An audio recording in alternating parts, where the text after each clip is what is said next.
Hello and welcome to Sports Today. So the IPL suspended. What's happening to the players? How are they going back? What's happening to Indian cricket? What is the next for Indian cricket? As the situation settles in, what is the BCCI saying? What is the way forward? What will happen to domestic cricket? Because it's very, very important that, now that the IPL bubble, because of whatever reason, did not hold on, what will happen to domestic cricket? Because there is a whole cricketing ecosystem in place. So plenty of questions. I've tried to speak to a cross section of people. Obviously, board. Obviously, some international players, leading Indian players who have now. Some of them have reached home. A number of domestic players. Number of domestic players. So we will try and answer all these questions, including a lot of you were asking me about India at the World Test Championship. Will they go early? What is being on that front? Will it be worked out with the British government now that India is on a red list? How will that work out? What are the steps that are being taken at this point in time? So a lot of these questions have been asked of me over the last sort of 24 hours, and I think it is important, or rather time, to answer a lot of these questions. Okay, 8 England players have already reached Heathrow. They are in quarantine. 3 others, Malan, Morgan, and Jordan, will reach tomorrow, and they will also be in quarantine. So the England players will thus all be home. Fingers crossed for each of them. Thank God their country is in a much better shape at this point. England's doing extremely well, extremely, extremely well. So I'm glad that the England boys have been able to return home, and some of them will. They will undertake the mandatory 10-day quarantine and multiple tests, and then obviously they will be free to go back home. As far as the Australian boys are concerned, and I've spoken to quite a few of them, they will now travel via 2 destinations. That's at least the plan. Some of them will go to Maldives. Some have already gone. Some, like commentators like Michael Slater and people, have already gone to Maldives. That's where they will quarantine. And then once the Australian government allows the entry, then they will go back post the 15th of May. The same deal will happen. They are trying to get a chartered flight.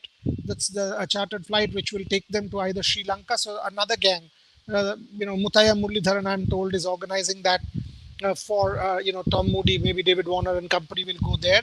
So one lot at the moment, chances are, will go to Sri Lanka, and one lot will go to Maldives, quarantine there, and then maybe from there airlifted to Australia once the entry embargo is lifted.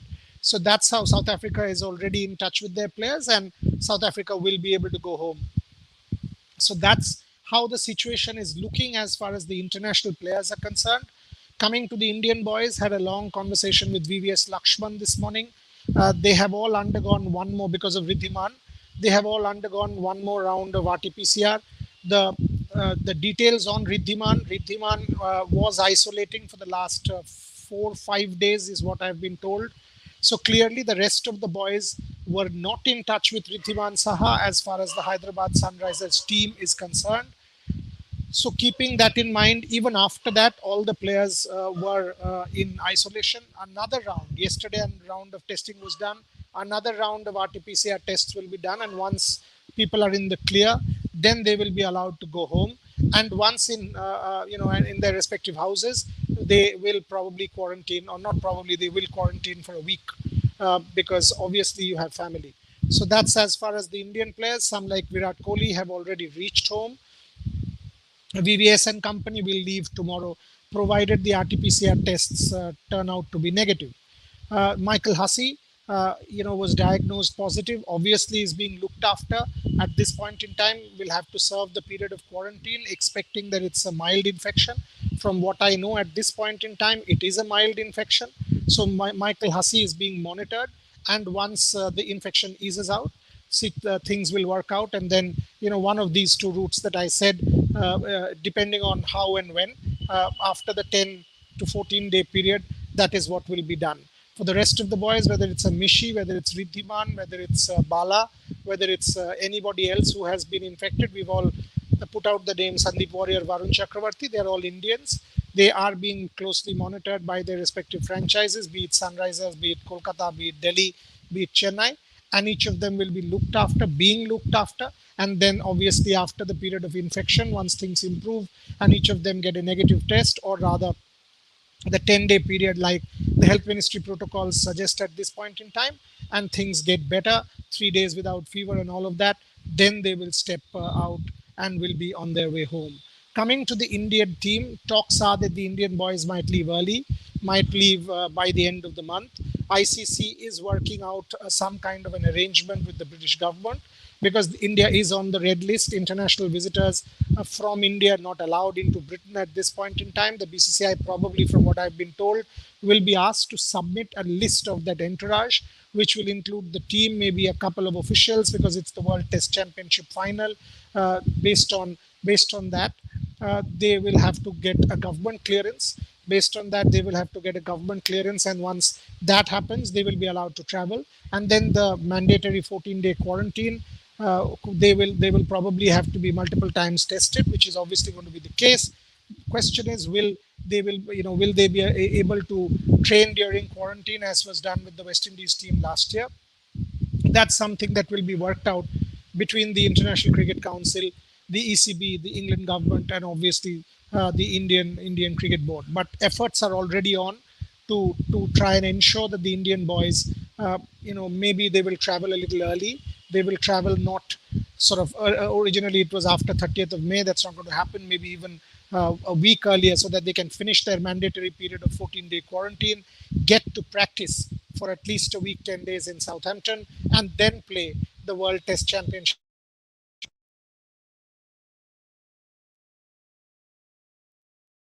call, as a result of which the line gets disconnected. And these calls, I have not put the phone on DND mode, because a lot of these calls are from friends and folks who are calling to check if one can help with medicines or hospital beds and stuff. So the whole day is like that. So it is impossible at this point in time to sort of put the phone on DND mode. So that's the update as far as the Indian team is concerned. That talks are on, and I've spoken to multiple people at the ICC level, at the BCCI level. Talks are on to get the Indian team with due government permission. The ICC obviously is in talks with their counterparts in the United Kingdom, and so that the team can travel. That's how it is looking as far as the players are concerned. The players too know, and I've spoken to a number of them, that the next few days are crucial in terms of discussions, because what will happen, when will it happen, when will they travel, what will be the quarantine policy and all of this, because the team might just have to be announced in a week, so that you have mandatory testing in India, you converge for a week in quarantine, get tested, and then depart. I'm sure regulations will be put in place. So all of that is being worked out as we speak. Importantly, players who have gone home, and some of them have driven, some of them have taken flights, it is very, very important that they stay home and stay safe, because the virus is clearly rampant at this point. We are, every mathematical model is predicting, and scientific advisors are predicting this is the peak or just about to peak in multiple states, multiple cities. So each of the players who are taking commercial flights will have to be extremely careful how they conduct, so that they don't pick up the infection. Even after that, if someone picks up, it's a different proposition, but watch out for that. So the players will have to be very, very careful, because maybe in about 10 days or so, they will have to converge again, get into a camp, get multiple times tested, and only then, with multiple negative tests, depart Indian shores to go to the UK and then play the World Test Championship. They will stay on. Once the World Test Championships are done, obviously by then they would have served mandatory quarantine. England is 200 times better at this point. Even crowds will be allowed post 17th of June, is what I'm told. So the country is 50% plus vaccinated, number of cases down, deaths down, hospitalization down. Fingers crossed for the UK, they've turned it around just as the United States have. So the Indians will stay on after the WTC, stay on for the 5-match test series right through July and August till early September. And now chances are they might fly straight if the World Cup is moved from India. And there is every reason that the World Cup will move from India. I'll come to that in a bit. Travel to the United Arab Emirates, stay there and play. Why should the World Cup move, or what is the argument that is being given? The argument is fairly simple. At this point, the IPL was an 8-team affair. 8-team affair with 6 venues. The World Cup is a 16-team affair with 9 venues. So even if the second wave subsides, if you've just heard Vijay Raghavan, scientific advisor to the government, saying a lot of viruses in circulation, so a third wave is probably inevitable. It will depend the how we are ready, but it might happen or will happen. We know that we've got to be prepared. So if that is the case, there is an inevitability to it. So the International Cricket Council might not want to take the chance. I'm sure will not want to take the chance of holding it in India, because if you undertake travel with 9 cities, clearly with 16 teams, there will be porous bubbles. And we've not, I mean, according to me, the singular factor responsible for the suspension of the IPL is travel. I've told you no perceptible biobubble breach has been reported. I've checked with multiple team CEOs, no player broke rules. So in all probability, I repeat, players picked up the infection during travel. So if that is the case, because of the window, if you see that infection manifests 5 to 7 days later, all these infections, Varun, Sandeep, Bala. Sandeep picked up from Varun because they met.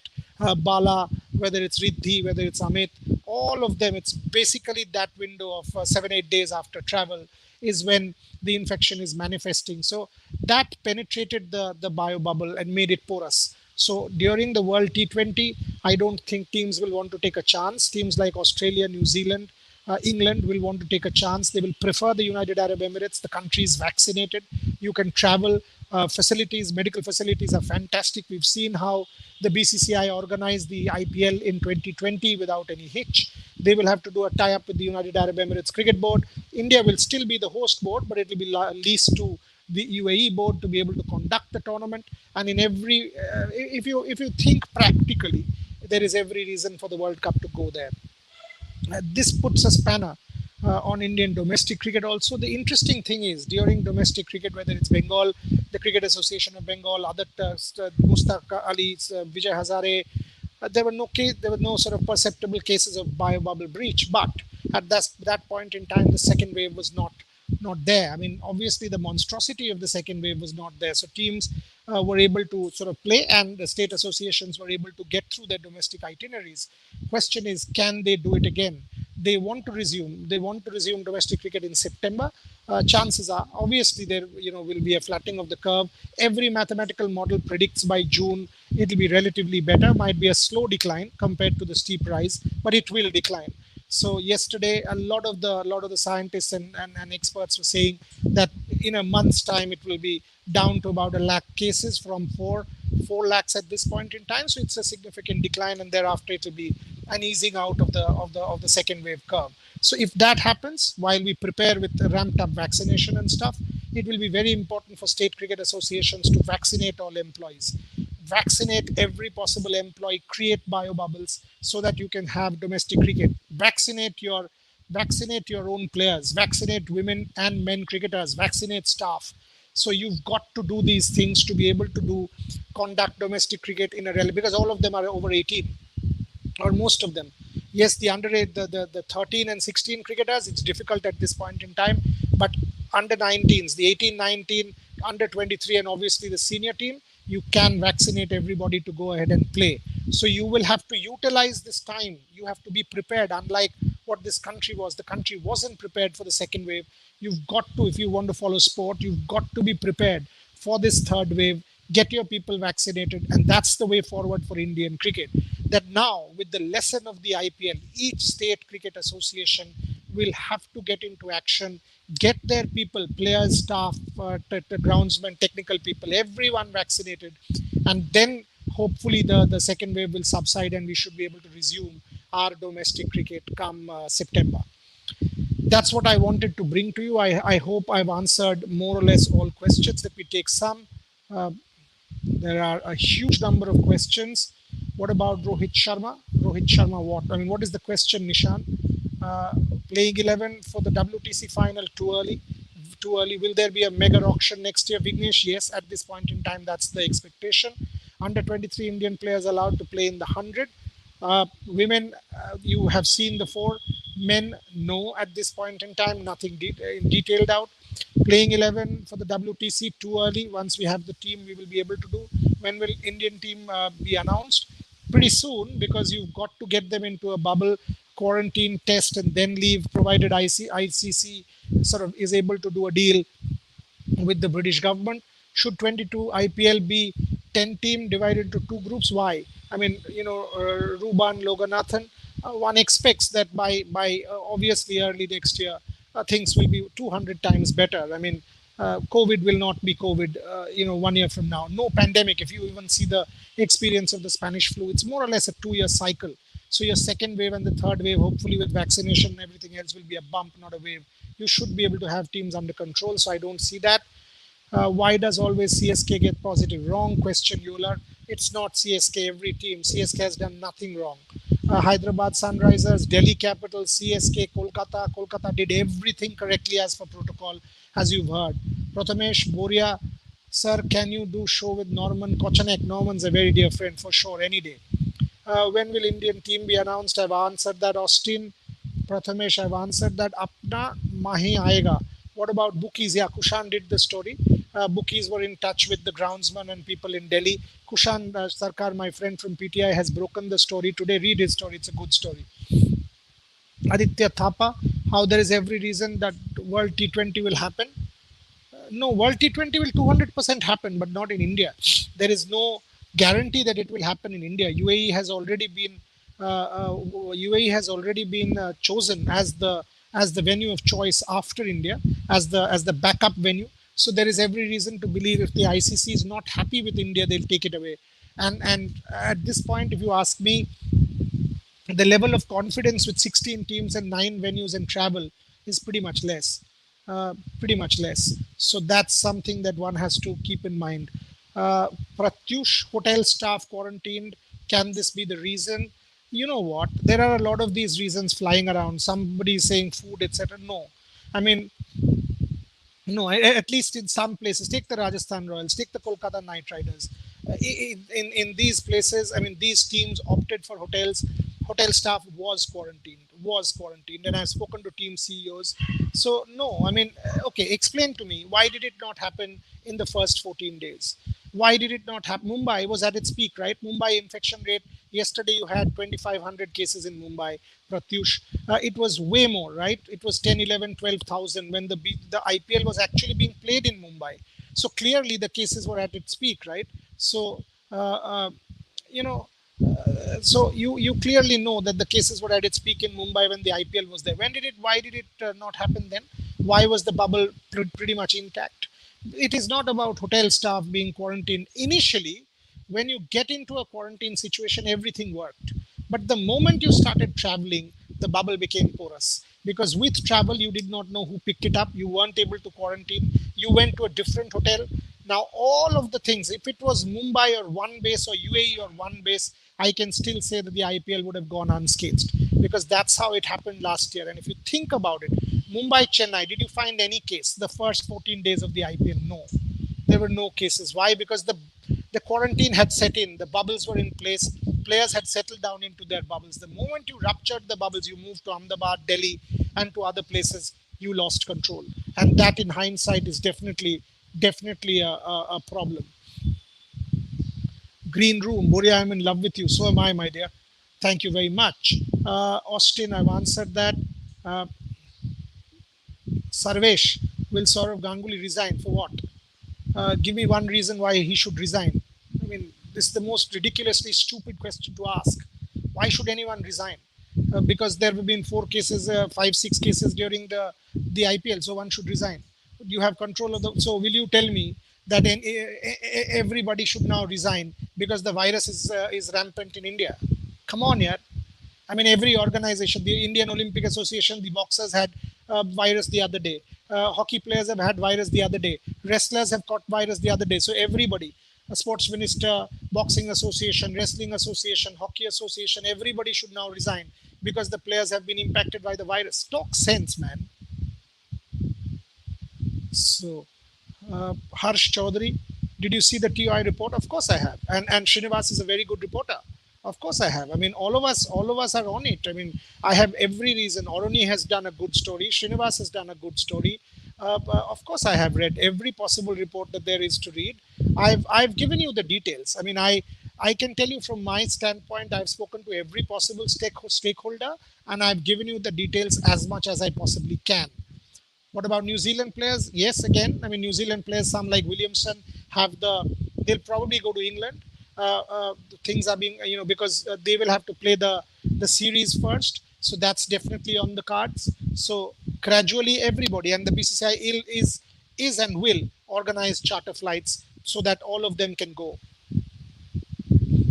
Uh, can we have a cricket match with you after COVID? Let's have a let's have a conversation match first, because COVID will continue for a while. So physical meeting will not be possible. Green room for a period. Home series left this year, of course there is.